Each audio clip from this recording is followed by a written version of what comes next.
The holographic amphitheater of the Galactic Academic Conference pulsed with an electric anticipation that bordered on bloodlust.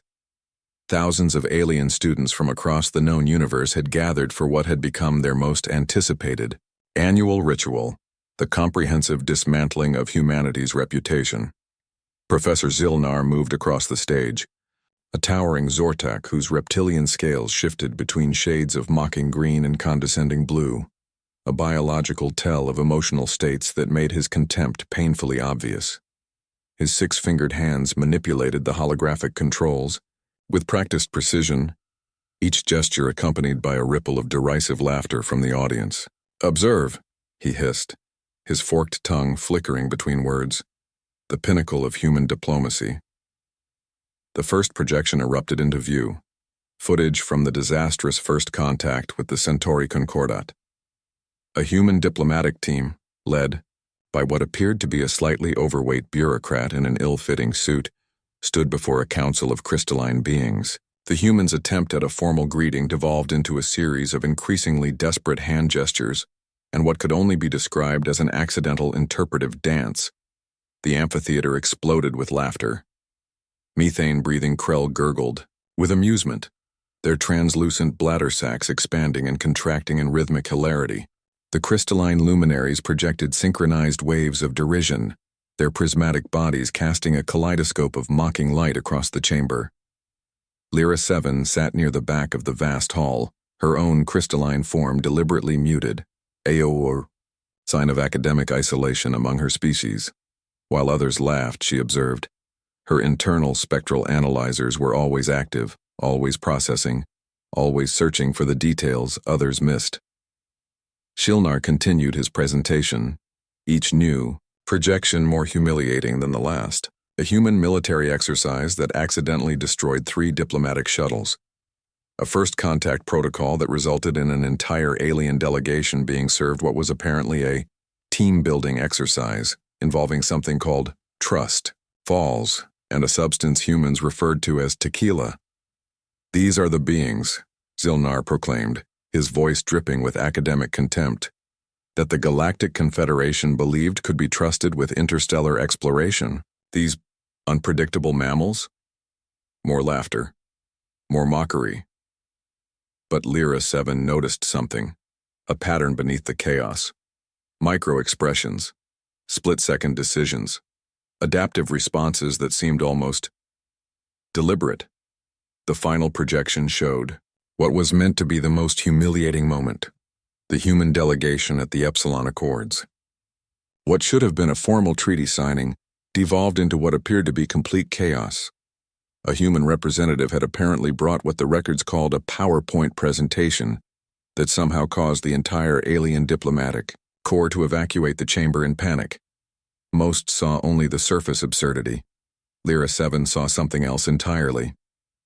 As the presentation concluded, students began recording their own mockumentary segments. Krell students mimicked human gestures with exaggerated fluid movements. Luminary researchers projected holographic caricatures that twisted human forms into ridiculous shapes. Social media feeds across 1,000 worlds would be filled with these clips within moments. Only Lyra 7 remained still. Her crystalline form, usually a transparent, light-refracting marvel, had gone completely opaque. An unsettling sign among her species indicating deep cognitive processing. Something wasn't right. The narrative was too perfect, too convenient. As the amphitheater cleared and the holographic displays flickered into darkness, Lyra 7 remained seated. Her internal systems were already mapping out a plan. If nobody else would look closer, she would. Humans had been banned from galactic exploration. The evidence seemed overwhelming. And yet, something told her the story was far from over. The hunt for the truth would begin tonight. The Luminary Central Archive was a fortress of information, a structure that defied conventional architecture. Constructed from living crystal matrices that could reconfigure themselves based on security protocols, it was considered impenetrable. Most researchers spent entire careers requesting minute fragments of data, submitting countless permissions and counter-permissions. Lyra 7 had other plans, Her preparation had been meticulous. For 3 lunar cycles, she had systematically mapped the archive's quantum encryption patterns, studying the micro-fluctuations in its defensive algorithms. To her fellow researchers, she appeared to be conducting a mundane study on archival preservation techniques. In reality, she was planning the most audacious data breach in galactic academic history. The first layer of security was deceptively simple, a biometric scan that required not just genetic markers, but a precise quantum resonance signature. Lyra 7 had spent weeks cultivating a false signature, growing a crystalline proxy that could momentarily fool the most advanced scanning systems. She arrived during the archive's lowest activity period, a 7-hour window when maintenance protocols reduced active monitoring. Her crystalline form shifted, becoming almost transparent, blending with the surrounding archival walls. Each movement was calculated, each quantum vibration carefully modulated to avoid detection. The first security barrier fell with surprising ease. Too easy, perhaps, but Lyra 7 had long ago learned that overconfidence was the true enemy of any researcher. As she penetrated deeper into the archive's core, the environmental controls began to shift. Quantum-locked data vaults materialized and dematerialized, creating a 3-dimensional maze designed to disorient and trap unauthorized access attempts. Lesser researchers would have been lost instantly, but Lyra 7 saw the pattern, a complex dance of information and spatial manipulation. Then she found it. A data vault so deeply encrypted that its very existence was a rumor among the most senior researchers. Classified beyond top secret with encryption layers that would take standard quantum computers millennia to crack. The moment her quantum decryption sequence touched the vault's outer membrane, the entire archive came alive. Automated defense systems triggered with terrifying precision. Crystalline walls began to reconfigure, creating physical barriers. Energy dampeners activated, creating localized zones designed to immobilize intruders. Quantum entanglement alarms would soon alert every security network in the sector. Lyra 7 had precisely 263 standard minutes before complete system lockdown. Her internal processors worked at speeds that would have burned out standard computing systems. Each encryption layer was a puzzle, each firewall a challenge. She wasn't just breaking through, she was performing a kind of informational ballet, anticipating the archive's defensive moves before they manifested. Sweat, a human concept, but one she had come to appreciate, would have beaded on her forehead if she had one. The final encryption fell, and then silence. The recovered files were unlike anything in the galactic record. Not just documents, but complete mission logs, unedited, unfiltered, raw data that told a story completely different from the official narrative about humanity. Initial scans revealed mission recordings that contradicted everything she had been taught. Humans performing acts of intervention that defied all known diplomatic and survival protocols. Rescue missions into impossible environments. Strategic decisions that seemed to violate every known principle of interstellar engagement. But it was more than just data. These were stories, personal accounts, moments of inexplicable courage and compassion that the standard academic narrative had completely erased. As the archive's defense systems continued their relentless pursuit, Lyra 7 made a split-second decision. She would need allies. This wasn't just an academic discovery, this was a potential revolution. The station-wide lockdown began. Quantum barriers solidified. Energy fields crackled to life. Lyra 7 had what she came for, but her real journey was just beginning. And somewhere, in the depths of the archive, something else stirred. A data fragment, a hidden subroutine, an echo of a human mission log that hadn't been fully deleted, waiting to be discovered. The recovered mission log began with a timestamp that made Lyra 7's internal systems freeze. Galactic Standard Date 7392.441, a period historically marked as one of absolute chaos in the Outer Rim territories. The holographic display materialized, with razor-sharp clarity, revealing the interior of what appeared to be a human deep space rescue vessel. Its design was unlike anything in the standard galactic archives, a combination of brutal functionality and unexpected elegance. Scarred hull plates were intermixed with advanced technological patches that seemed to defy conventional engineering principles. Captain Elena Rodriguez sat in the command chair, her presence consuming the entire frame. She wasn't what Lyra 7 expected from the human caricatures in the academic presentation. No buffoonery, no wild gesticulations, just pure, concentrated intensity. Stellar collapse in Proxima Quadrant is accelerating, a voice, the ship's artificial intelligence, Lyra 7 realized, reported. Evacuation window, 43 standard minutes. The bridge crew moved with a synchronicity that defied organic limitations. No wasted motion, no panic, just pure, focused execution. 3 alien species occupied different sections of the bridge. A methane-breathing Krell technician worked seamlessly alongside a crystalline luminary navigation specialist and what appeared to be a silicon-based life form managing computational systems. They weren't just working together. They were a single, integrated organism of problem-solving. We don't have standard evacuation protocols for a multi-species rescue, the luminary specialist stated. Her crystalline form flickered with computational stress. Rodriguez didn't pause, didn't hesitate. Then we'll create new ones, she responded. Kaleem, recalibrate the quantum displacement shields. We're taking everyone. The mission logs revealed the impossible. The human vessel, barely a third the size of a standard galactic rescue ship, was attempting to evacuate over 3.2 million beings from 3 different planetary systems, all while a neutron star began its catastrophic collapse. Standard evacuation. Doctrine would have dictated selective rescue. Save who you can. Minimize losses. Preserve resources. Humans, apparently, had a different approach. Each rescue sequence was a masterpiece of improvised technology and absolute commitment. When standard transportation systems failed, they modified cargo holds. When communication networks collapsed, they used everything from primitive radio frequencies to quantum entanglement communication modules cobbled together from spare parts. The Krell technician, Marco Santiago, the logs identified him, continuously rewrote evacuation algorithms in real time. Impossible calculations that would have taken standard AI systems decades were being solved in milliseconds.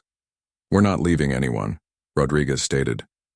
It wasn't a heroic declaration. It was a simple, absolute fact. As the neutron star began its final collapse, the human vessel performed maneuvers that violated every known law of stellar navigation. They used gravitational slingshot techniques that should have torn the ship apart. They pushed their quantum displacement technology beyond any recognized safety margin. Lyra 7 watched, her crystalline form vibrating with an emotion she couldn't immediately identify. Was this hope? The final moments of the mission were a symphony of controlled chaos.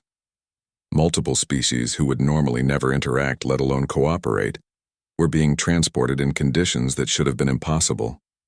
Methane breathers next to oxygen-based life forms, silicon-based entities alongside carbon-based organisms, and at the center of it all, Captain Rodriguez and her crew, treating the impossible as a mere technical challenge to be solved.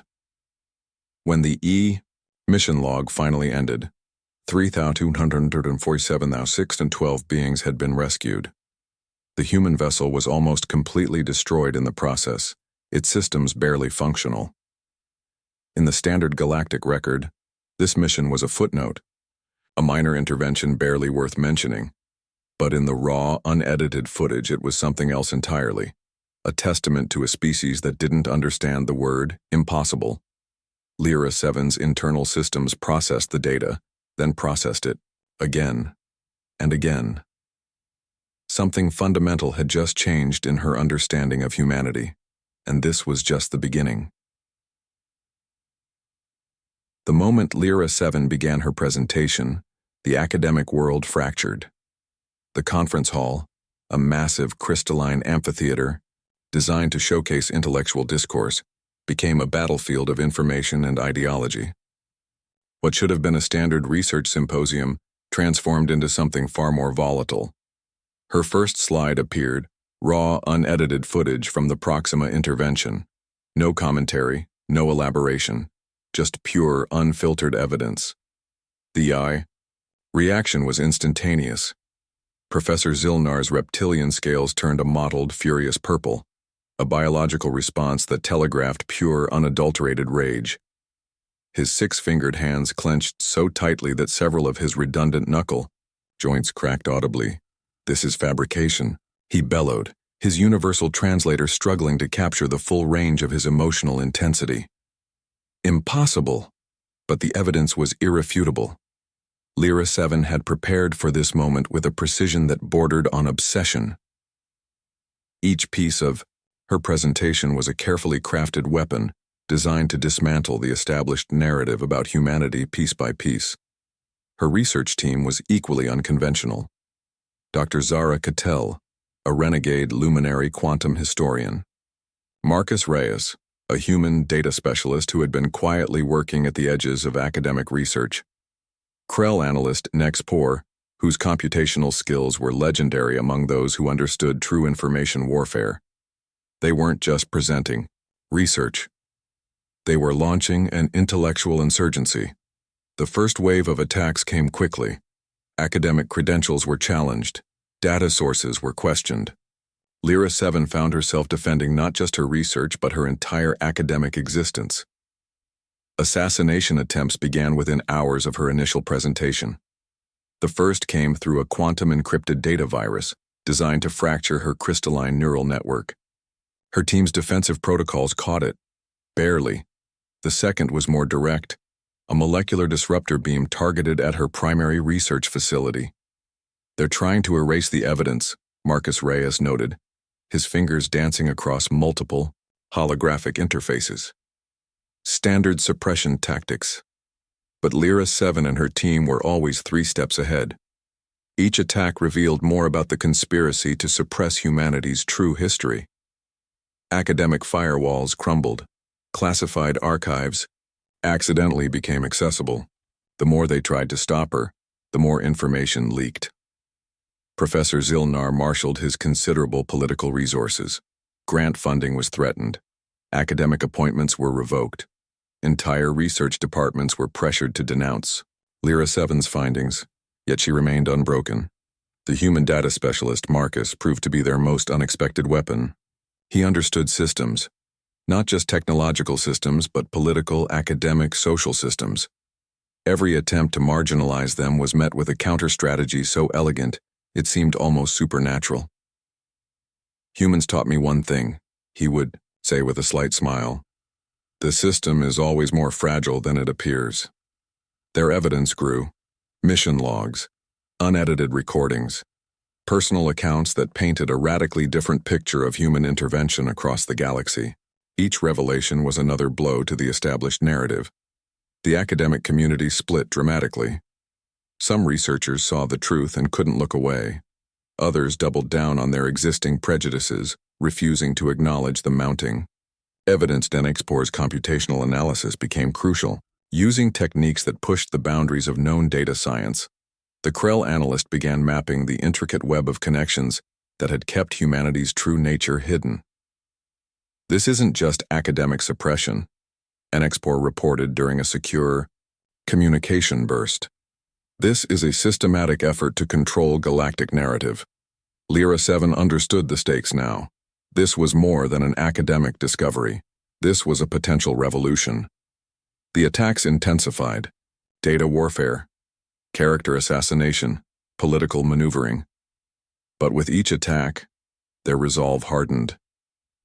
And somewhere in the depths of the galactic academic system, powerful entities began to realize a terrifying truth. They could no longer control the narrative. Humanity's true story was about to be told. Humanity's unexpected legacy. The Galactic Central Archives were not a building. They were a living, quantum-entangled network of information that spanned entire star systems. Accessing its deepest layers was supposed to be impossible. Lyra 7 and her team knew nothing was truly impossible. Their investigation had transformed from an academic pursuit into a full-scale informational insurgency. Each layer of the conspiracy they peeled back revealed something more disturbing than the last. The first breakthrough came from an unexpected source, a retired diplomatic AI salvaged from a decommissioned communication hub. Marcus Reyes had spent 3 sleepless cycles rebuilding its quantum neural network, coaxing fragments of memory from its degraded systems. It's not just about suppressing humanity, the AI, which they had named Darwin, revealed. Its holographic projection flickered, ancient data streams dancing around its translucent form. It's about controlling the entire narrative of galactic evolution. The evidence was meticulously assembled, not just documents, but a complex web of interconnected decisions spanning centuries. Every major galactic policy that had marginalized humanity was part of a larger, more sinister design. The Centauri Concordat had been the first to recognize the threat. Humanity's ability to adapt, to innovate, to solve problems in ways that defied established scientific understanding. These were not just technological advantages. They were existential risks to the existing galactic power structure. Dr. Zara Kittel's quantum historical analysis revealed the pattern.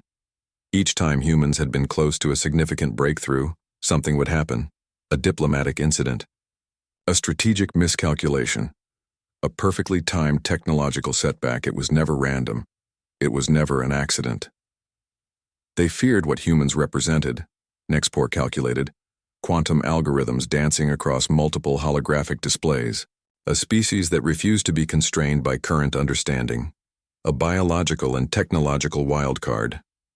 The conspiracy reached into the highest levels of galactic governance, the Interstellar Research Consortium, the diplomatic corps, even the supposedly neutral academic guilds. Everyone had played a part in containing humanity's potential. Most shocking were the suppressed first contact reports. Incidents where human teams had solved problems that had stumped entire civilizations for millennia. Communication breakthroughs, technological innovations, diplomatic solutions that violated every known protocol and worked. These weren't just isolated incidents. They were a pattern of unprecedented problem-solving that threatened the entire existing galactic order. Imagine a species that doesn't just learn, Darwin explained, its holographic form casting intricate data shadows, but learns by completely rewriting the rules of learning itself. The deeper they dug, the more complex the conspiracy became. It wasn't just about holding humanity back. It was about maintaining a specific type of galactic stability, a stability built on rigid thinking, on established protocols, on never challenging the status quo. Humans were a virus in that system, an unpredictable, adaptive force that could not be controlled.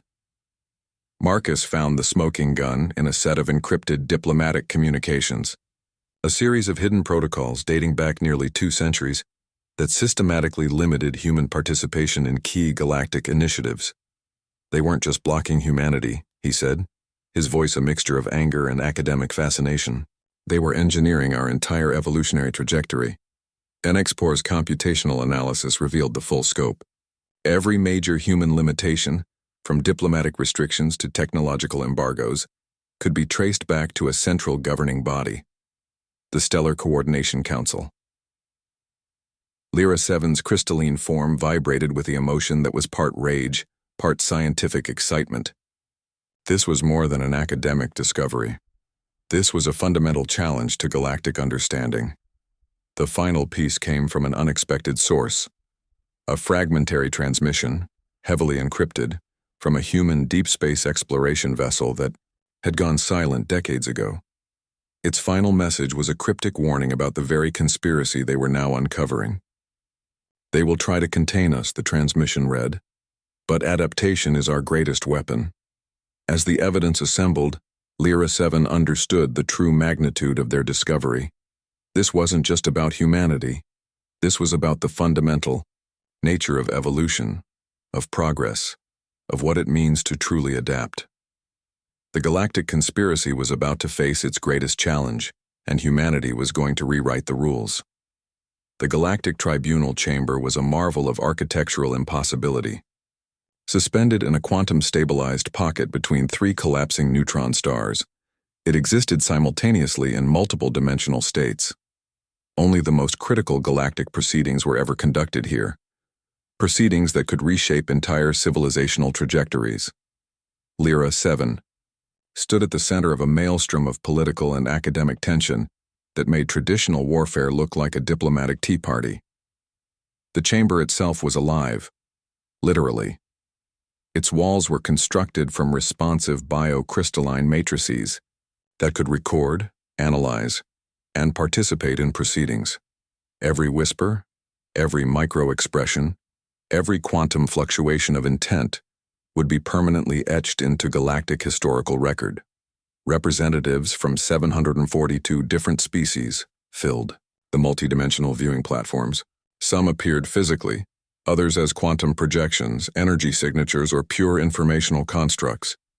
The diversity was staggering, from methane-breathing gaseous entities to silicon-based computational life forms, from energy beings that existed as pure thought to corporeal organisms that defied standard biological classification. And at the center of it all, Lyra 7 and her evidence about humanity. "The charges are comprehensive," announced arbitrator Caxlan, a being composed of interconnected energy fields that shifted like living mathematics. Systematic misrepresentation of a sentient species, deliberate suppression of technological and diplomatic potential, violation of the galactic evolutionary protocols. Marcus Reyes stood beside Lyra 7, his human presence a deliberate statement.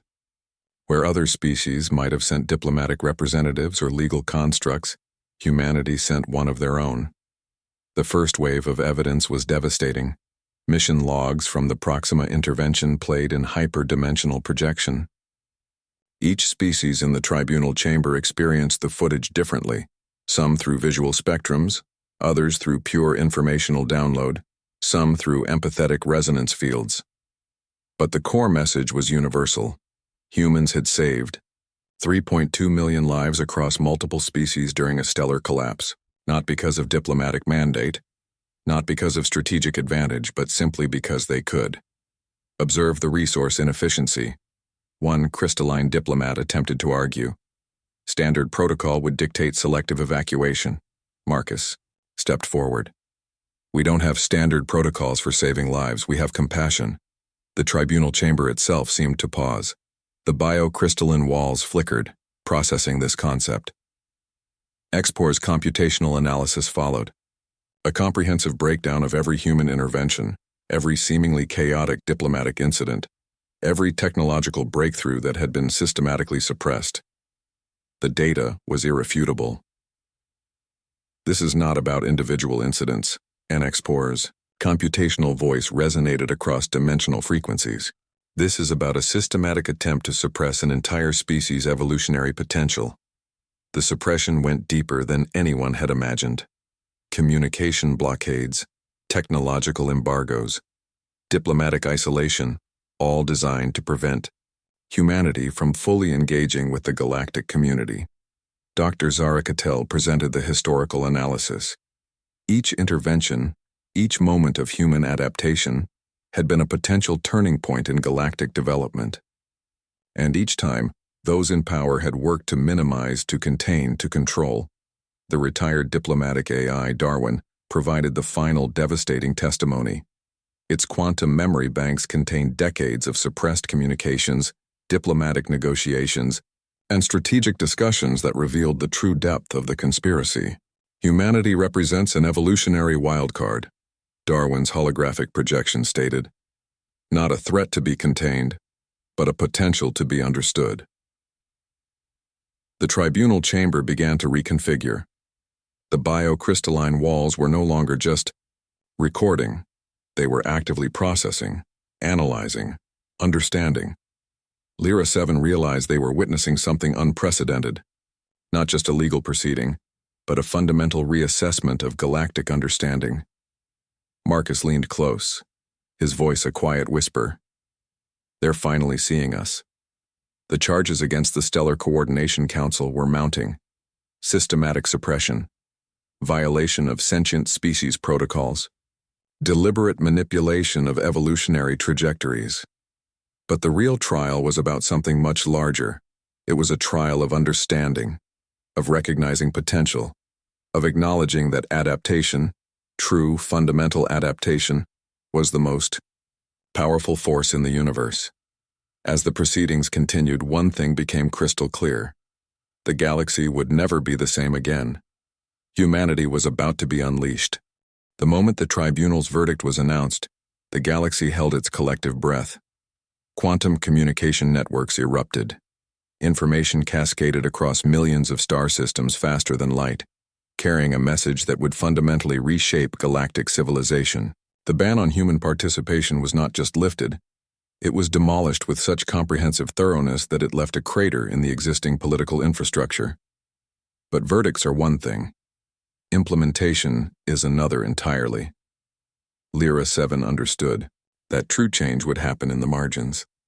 In the spaces between official declarations and actual transformation, her research team became something more than academics. They were architects of a cultural revolution. The first wave of human reintegration was controlled chaos. Diplomatic missions that had been frozen for decades suddenly thawed. Research proposals long buried were resurrected. Technological exchanges that had been systematically blocked began to flow like breached dam waters. Marcus Reyes found himself at the center of an unprecedented diplomatic reconstruction effort. His ability to navigate complex systems, a skill he'd learned from studying how humans approach seemingly impossible challenges, became crucial. "We're not just reintegrating," he explained to a consortium of alien diplomats. "We're reimagining how species can actually work together." The resistance was immediate and multifaceted. Conservative factions within the Galactic Coordination Council began immediate countermaneuvers. Bureaucratic roadblocks materialized. Procedural complications emerged from seemingly nowhere. Entire departments reorganized overnight to create new layers of potential interference. But they had drastically underestimated humanity's capacity for adaptation. For every bureaucratic obstacle, human representatives found 3 innovative solutions. Communication channels that had been dormant for decades suddenly became superhighways of collaborative potential. Research teams from multiple species began collaboration in ways that defied previous diplomatic limitations. Dr. Zara Catel's quantum historical analysis revealed the true depth of the suppression. It wasn't just about blocking human participation. It was about maintaining a rigid, predictable galactic ecosystem that resisted fundamental change.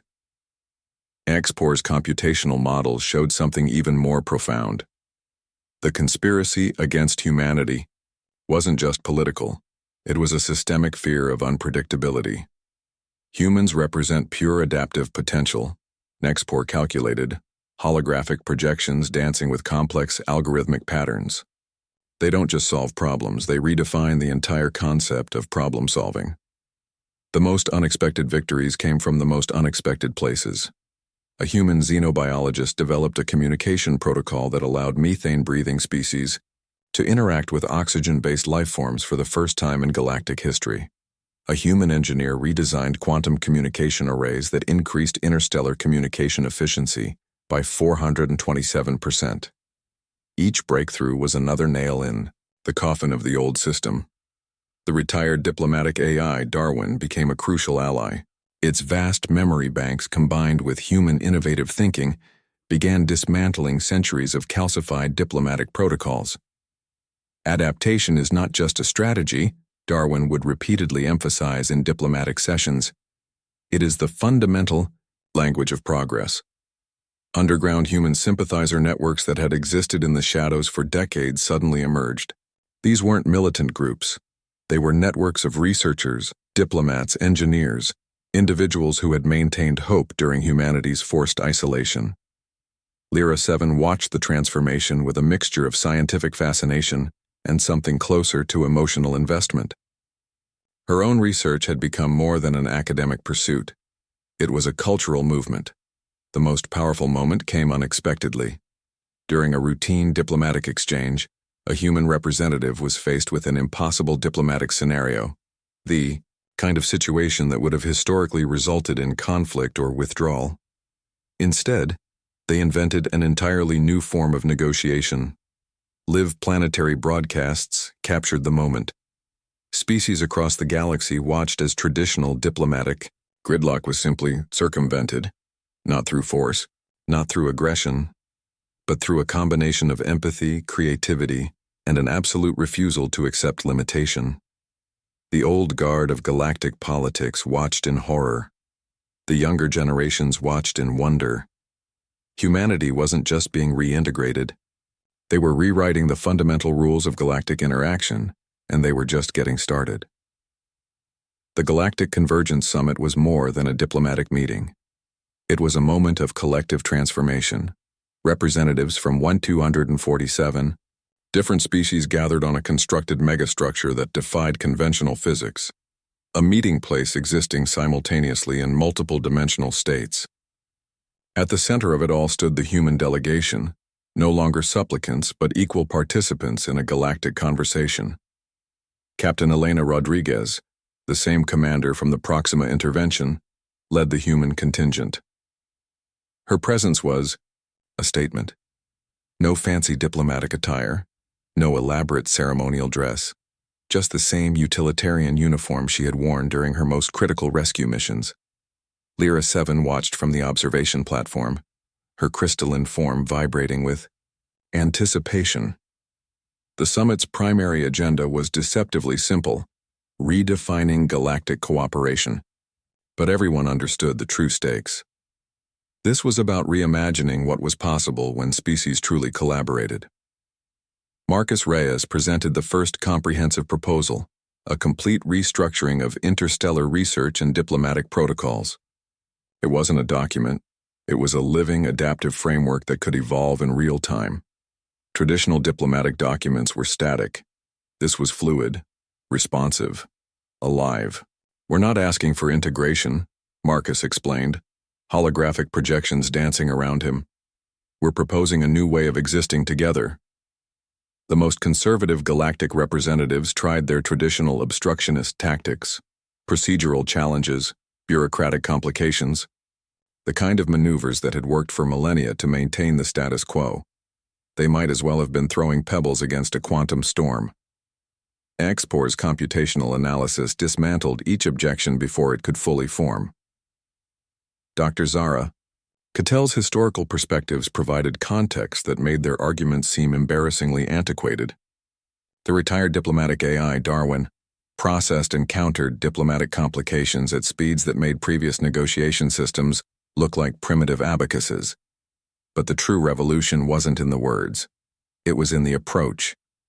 Where previous, galactic summits had been about maintaining balance, about careful negotiation and minimal change, this was different. Humans brought something unprecedented, a fundamental belief that problems were not obstacles but opportunities for creative solution.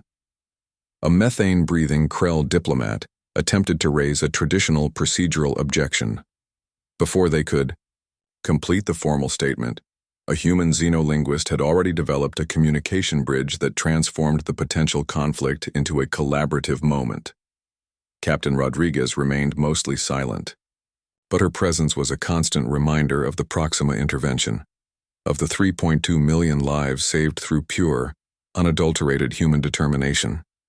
The most profound moment came unexpectedly.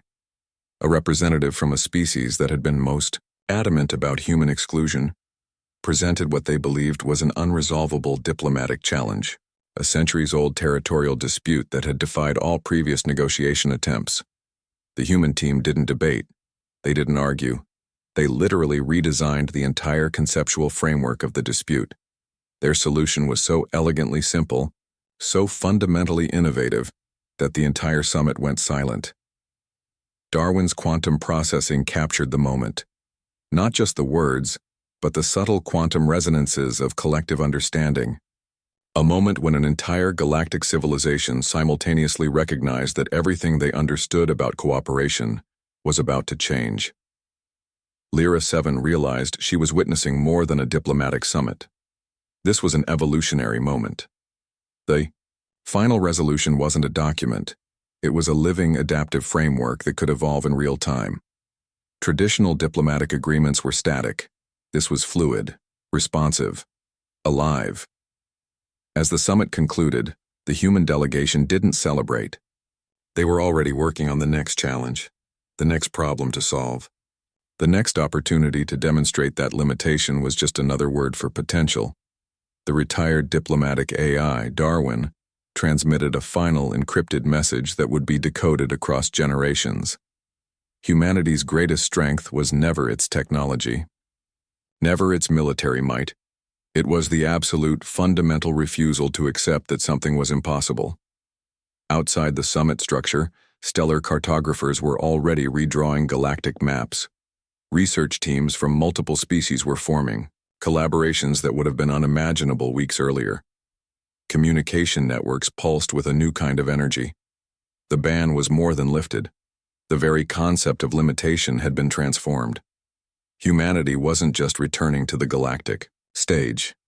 They were rewriting the entire script.